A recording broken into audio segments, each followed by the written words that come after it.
Welcome to Transform Now, the podcast brought to you by robotic process automation pioneer Blue Prism. Digital transformation has the potential to reshape the way companies service their customers, engage their employees, and manage their operations.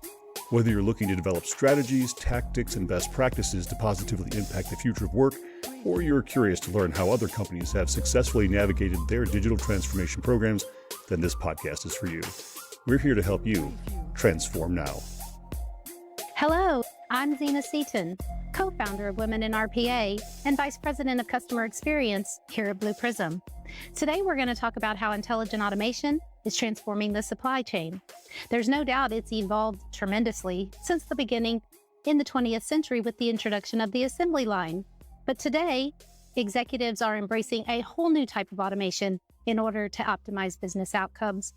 And that is intelligent digital workers powered by AI and cognitive skills can work hand in hand with your employees in order to improve productivity and employee satisfaction. And today I'm very pleased to be joined by three women in RPA to discuss how they're transforming the supply chain within their businesses.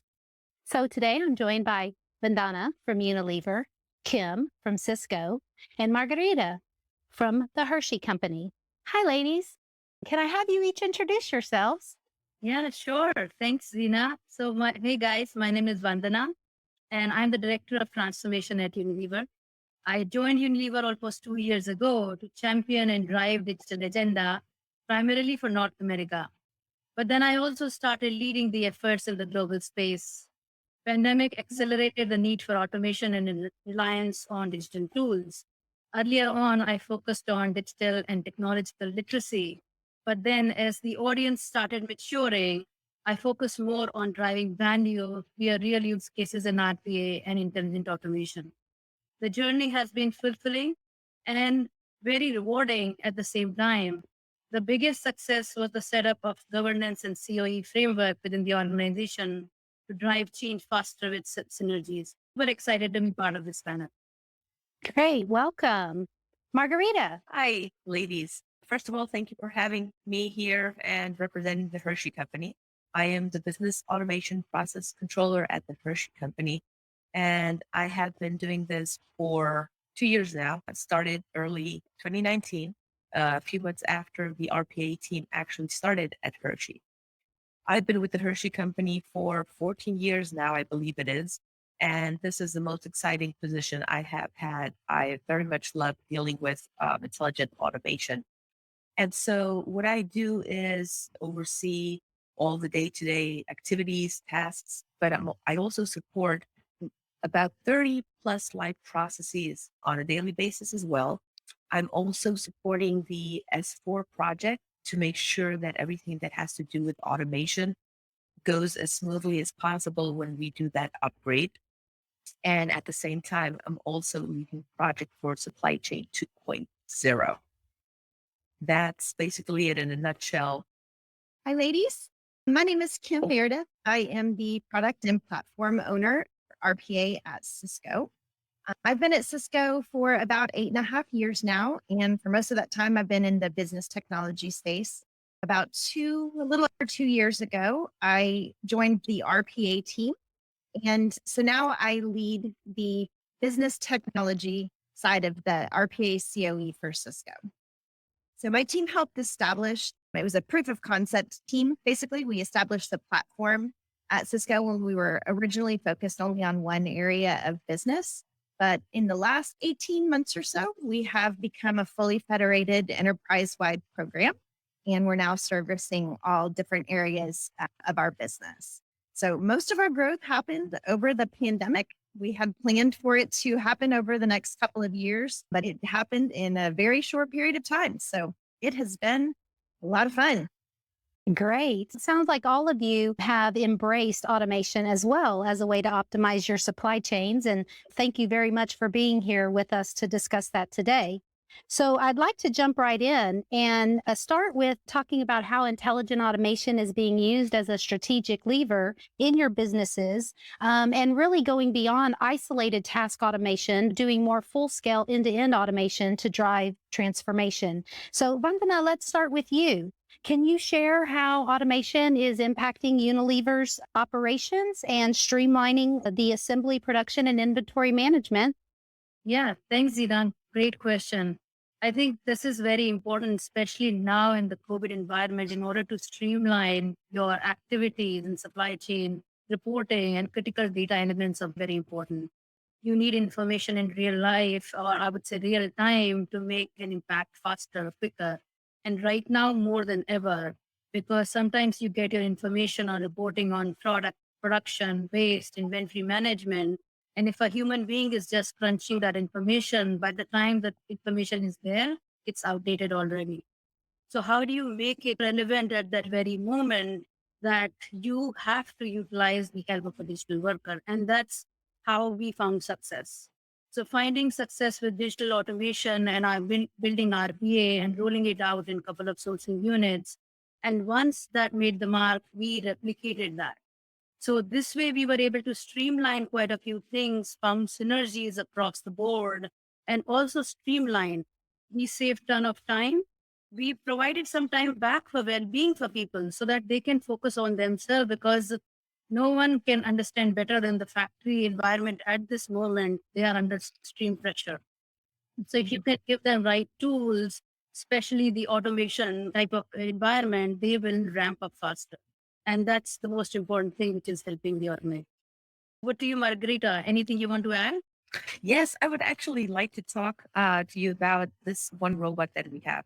So at the Hershey Company, as many of you might know, we have several brands under our umbrella. So Twizzlers, the Hershey brand itself, Kisses, and of course, famous Reese's. And so I'm going to pick on the Reese's peanut butter cups, which is an all-time favorite, it seems. I don't know if you guys have this in your companies, but so in Hershey, when there is a change in one of our products, let's say like a wrapper change, a change in the graphics, because there's like the March Madness wrapper or the Christmas wrapper or more things like that. Or maybe they're just changing the color a little bit in some of the wrappers. This in our system is marked with a new version number. So it goes from version, let's just say peanut butter cup version 1 to peanut butter cup version 1.1. And so it's like an old version and a new version or a current version kind of thing. So we built this robot that basically goes and combs through all the inventory of the former version. So the one that still has, let's say, the old color. And it combs through that inventory and checks to see in which warehouses, how much inventory is left of that former version. And then it goes and cross-references it with open orders. And it spits out a report, so to speak, so that we try and use up that product before starting to use the new version in all the places where that is actually allowed to, or that the customers will receive the former version. Again, it's not a big change. It could be a minor change. And it is actually very interesting to see that we are now using all that product instead of it going to waste or instead of it having to be sent to outlet stores or something like that. So with this robot, we're again ensuring that all that inventory is used up in the best way possible versus it going to waste. Those are great examples of how you're using intelligent automation to impact your businesses. Let's talk a little bit about how you're using intelligent automation to impact customers. Kim, I understand that you guys have a Sysco order create bot. I think you call him Jackpot. You want to tell us a little bit about Jackpot? I would love to. Jackpot is one of our most popular and favorite. So we call him Jackpot because he is our casino order create bot. So he was created to assist our associates at the Las Vegas OpCo that served a large casino customer. And they were spending a lot of time hand keying in the purchase orders that were coming in. And sometimes there were 300, 350, 400 POs that would come in each day. So they were spending majority of their time hand keying in orders into our ERP. So we created this Jackpot bot for them, and it uses OCR technology. So it pulls out the order data that's necessary, and it goes directly into our processing and creates the order in our ERP. The most exciting part of it for us is that we created a dashboard for the human in the loop component. for the Jackpot users to be able to be involved with the bot. So they go into the dashboard and they actually can drop in the files, the purchase orders for the bot to process. They can watch the process all the way through so they can see where it is in the process. If there's any failures or exceptions, they can fix them right away, right there in the dashboard. They can get detailed reporting so they know if the orders were successfully created or not and what they have to do from that point forward with the order. So it's been incredibly successful and in ways that we never could have imagined or guessed in the business case when we were originally designing it. There was a couple of improvements in the customer service response times. They were now able to spend more time and respond back to their customers with questions or in a more timely fashion. They could spend more time on the phones with them. And that resulted in business saved or kept. There was a reduced errors ratio from just fat fingering or hand keying in orders, which pretty much eliminated their overtime. So that was a big win that we never could have accounted for. They were able to work with the customers and have increased item penetration, increased case count, sales, things like that. So Jackpot has been a really great bot for us and a really big win for Sysco. Sounds like you guys hit the jackpot. Margarita, I know you have a bot that works in the customer service arena as well. And Hershey Company's decided not to name their bots like Sysco. But you want to tell us a little bit about your bot that helps to adjust pricing based upon the delivery? So we do have a bot that's really interesting. As you know, product needs to be delivered. It does not really matter what you're producing, if it's furniture or windows or lamps or candy. And although our product is delivered, however, some of our customers have decided to come and pick up the candy. And so when this happens, we have allowances or credits, if you may, that we have to adjust the invoices for. And so the really cool part about that robot is that it's not a fixed amount that is actually returned or credited to that customer. What this robot does is it goes and checks gas prices across the country. So depending on the region, sometimes California has gas prices that are a lot higher than maybe over here in Hershey, where we're at. And then there's probably other states that have it lower than where we're at. So the robot goes and calculates the gas prices in that area, the number of miles that the customer's trailer or truck had to drive, what I'm trying to get at, to the warehouse and then back. And it does a calculation. This also goes against the total of the order and the weight. So the robot does that calculation and then goes into the invoice and does the credit or applies the allowance, as we call it. And once that is done, the robot will send that to accounting right before it goes direct to the customer. So I think that is like something really cool. This is saving a lot of hours. And employee satisfaction, I assume, has gone up in that case as well. Yes. Every time they see me, literally, when we have cross paths, it's Margarita, I love the robot. I love the robot. I'm like, Mom, so happy to hear that.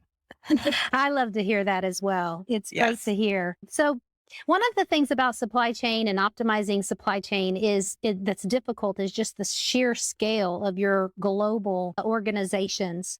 So I'd like to talk a little bit about how intelligent automation is assisting globally at your businesses. So Margarita, let's start with you. You want to share how Hershey's is really helping in the orchestration of your global plant operations?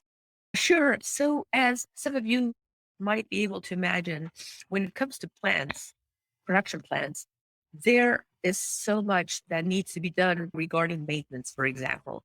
Like you want to have those machines working as best as possible and 24/7 if possible, so that there's no downtime in production. And then all that delays all these production schedules. And sometimes it will affect the customers also.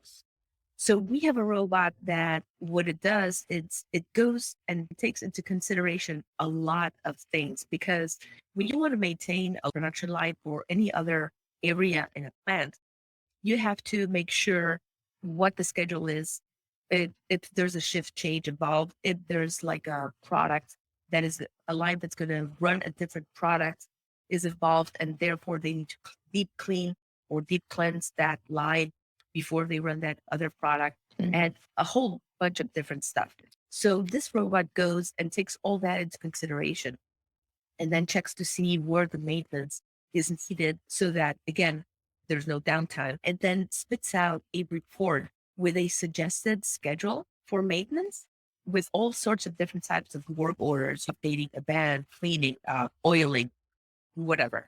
And it sends that out. And so planners would do this on a daily basis.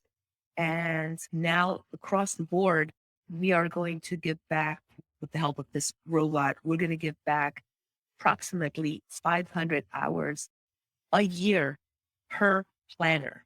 It is thousands of hours that we're giving back to the business with this robot. And the only thing that they would now need to do is once the robot creates that schedule, they would review it and just make sure nothing changed, because the robot goes by whatever was entered during last shift, for example. And so if we're now 4 hours into the shift and something major happened or something like that, then they'll have to make those changes manually, but it's nowhere near what they would have to do or what they would have had to do before the robot, is what I'm trying to say.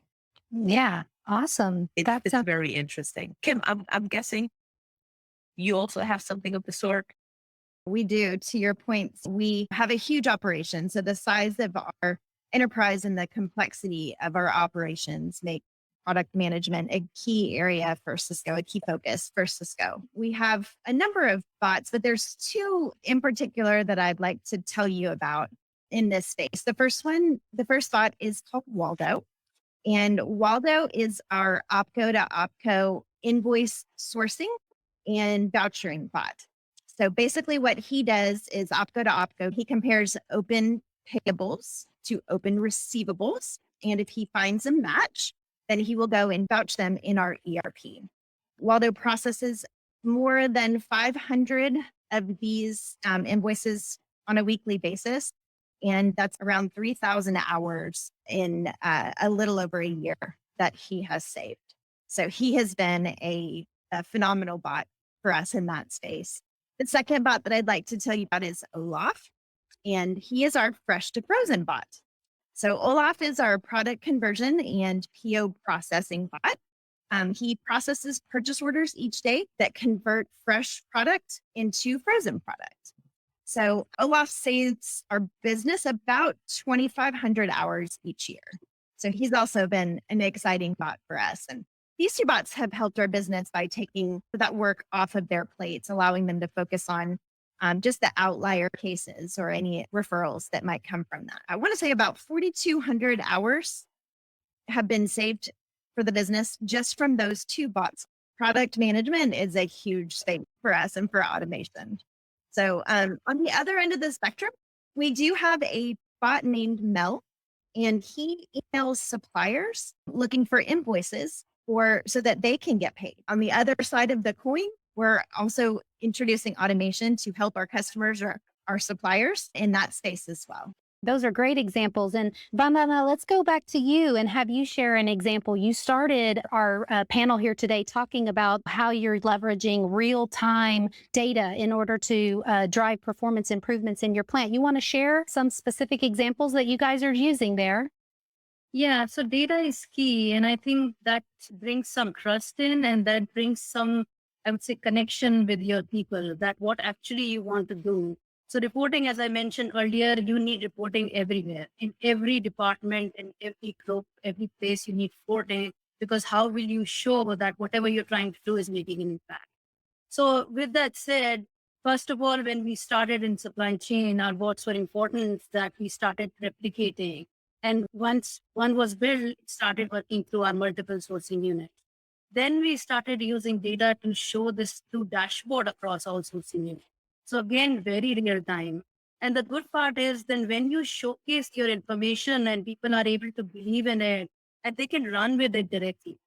So you don't have to wait for that moment where you are struggling and reconciling. Having an automation in framework in place, a COA in place, you have already done that framework. So now people go in, they trust it, they move forward with it, they believe in it, and they understand that it is going to give them value from there. And this has not just been successful. Now we are trying to take it forward across the global sourcing unit. That if something is working here, maybe we can tweak and twist and modify, maybe plug and play, but some things which we can do, which we have already been very successful with. And I would say that the first one which we built, there was struggle.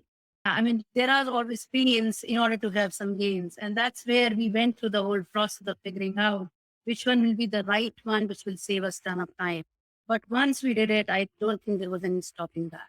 So definitely data has been very powerful in us for driving change management, bringing that collaboration between teams. And when you have ton of data, the most important things you also have to focus on, is the data right, secure? Is it in your cloud? Is it in every place?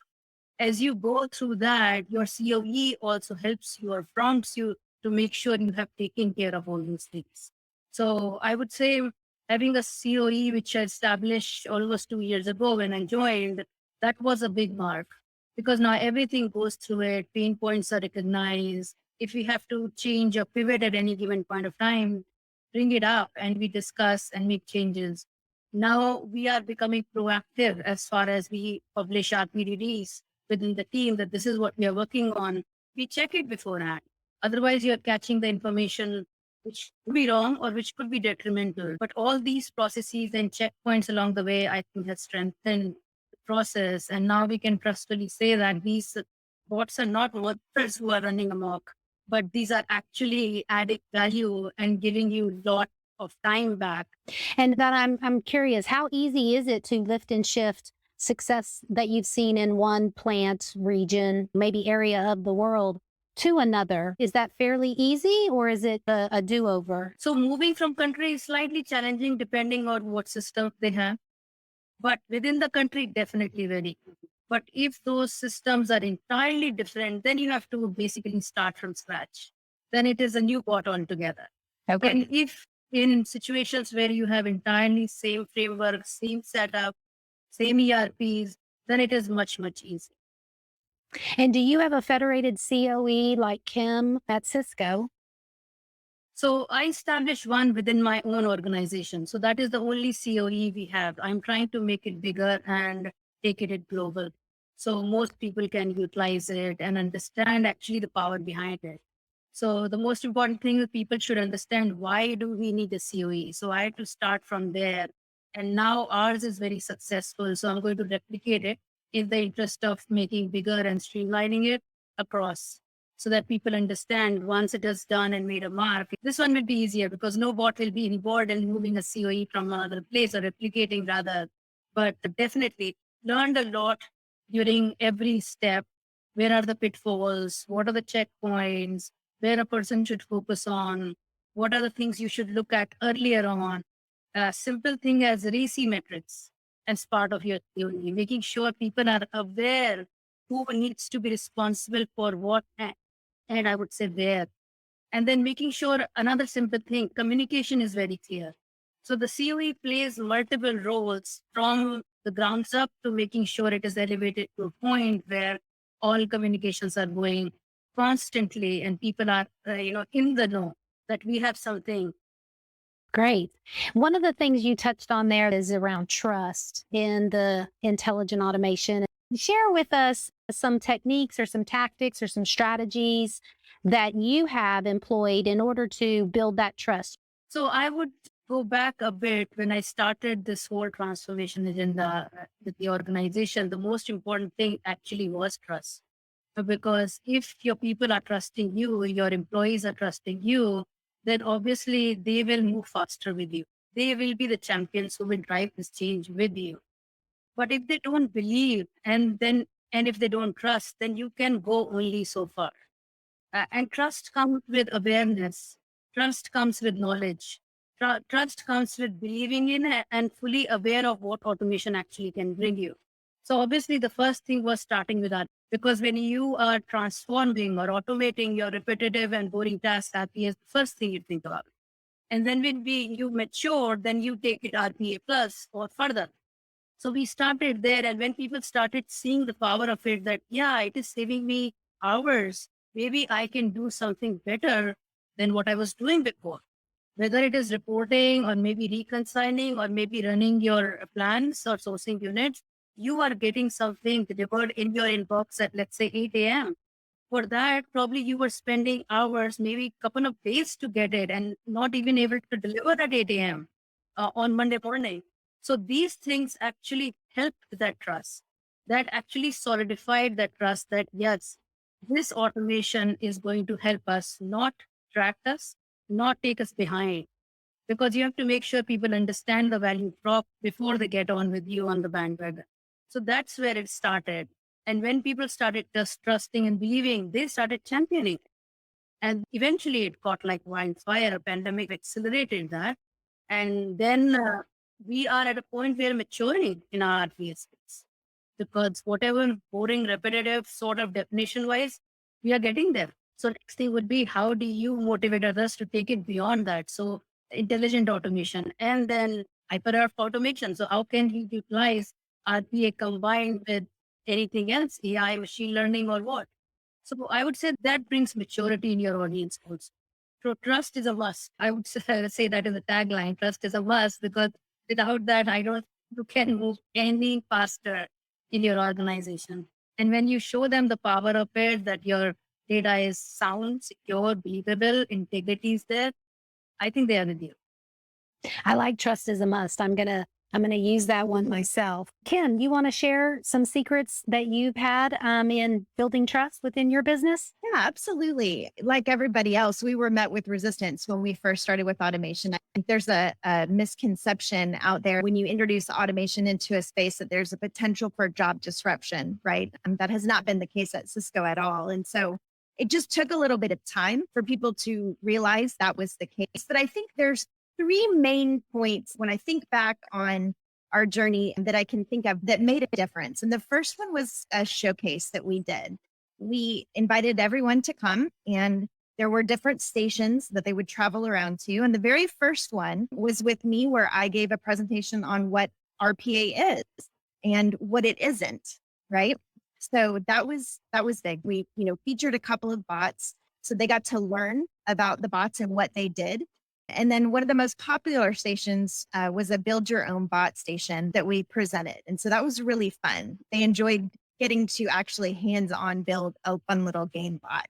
So that was one big thing. The second part where I, think change was made is when we started having the business name the bots, because we're telling them that these digital workers are their teammates, right? They're their partners. They're there to help make their jobs more efficient, right? Or do the things for them that they need done before they can start their job. So all their teammates have names. So we started naming the bots and have come up with quite a few really fun ones, like Jackpot was our casino bot.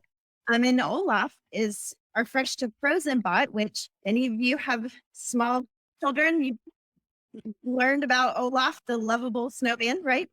From Frozen. So that's where that bot got his name. And then finally, the third point was our human in the loop dashboard. So this allowed our users access to the bots, right? They were essentially in control of these bots. So they couldn't take their jobs if they were in control of them and very involved in the entire process of what they were doing. So I do think that those three things were essential in our internal customers, not only beginning to trust automation, but beginning to welcome automations into their team.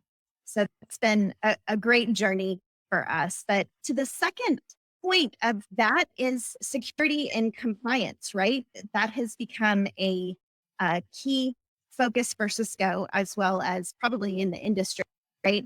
It's been exciting to watch this evolve. In the beginning, people weren't quite sure if they could believe in the security of the bots. And we employ all of the industry, best practices and standards. We work only within our secure network. We use single sign-on technology, and we use encryption technology for sensitive information that the bots might use. What's been exciting is now our security team actually requires a bot to handle any secure information. So there's been a big shift in the mindset with that.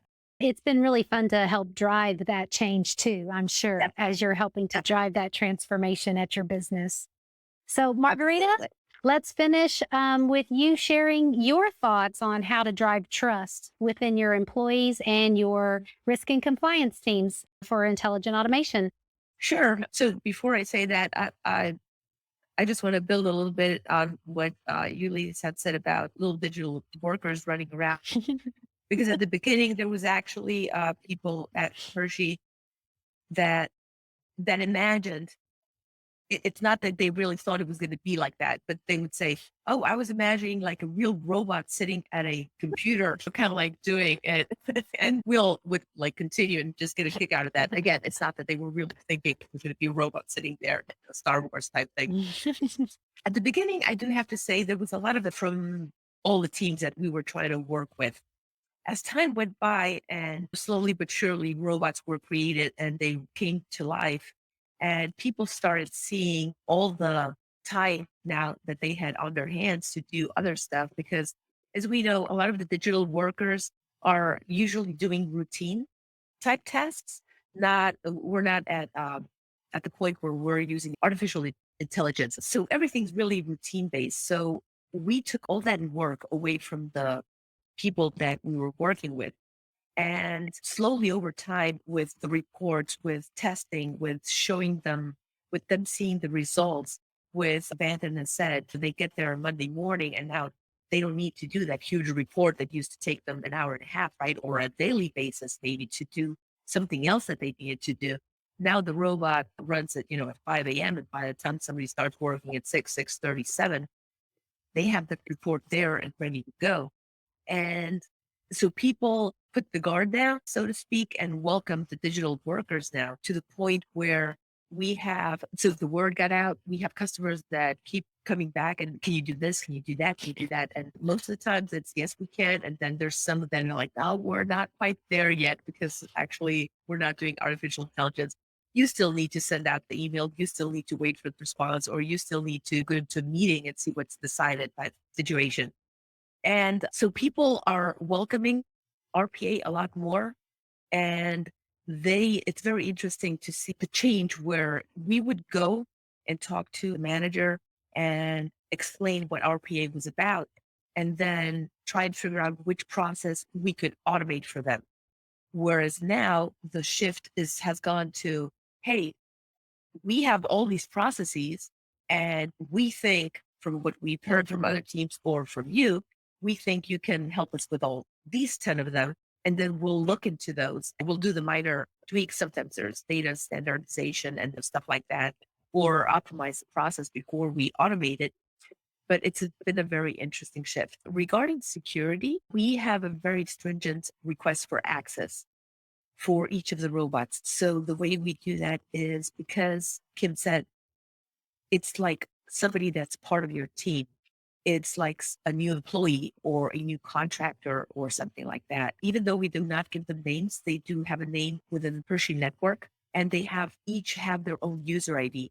So it is like an employee that if I applied for the job and I got it, I would only get the roles or the access to the ERP or whichever other system the robot might need to use, as if they actually were a person, a new employee, and would have to get access to certain things within the system. We do exactly the same thing for the bots. And then because of that, that has also helped with avoiding segregation of duties or that whole entire issue. And it has also helped the team welcome RPA on a different type of a level, because as we know, for example, in all ERP systems, any click that you do when you log in is recorded. The time, who did it, what they did, and all that. So because they now know that the robot also has a user ID, every time the robot does a click in the ERP system, they're going to know exactly what the robot did or did not do, or who, in any event, entered that information or changed the date or whatever it might be. So it's been a long journey, but not as long as I had initially thought it would be. The change has been, I guess, quick enough. Even though I say long, it's because there was so many things involved that it seemed like a long period of time. But I'm very happy where we're at this point, and things just keep progressing and we're growing, and it's all very, very interesting. It definitely sounds like you've passed the point of pushing to Yes. having your community pull. And that Correct. is a wonderful sign of success in moving intelligent automation to being a strategic and transformative lever. Ladies, thank you so much. Thanks for tuning in to Transform Now. For more insightful discussions on digital transformation and more, check out our podcast channel where you'll find all of our previous episodes. To make sure you never miss an episode, subscribe to the show on your favorite podcast player. And if you like what you heard, please leave us a review. For more information about digital transformation and the future of work, check out blueprism.com to learn how Blue Prism's digital workforce is enabling enterprise transformation now.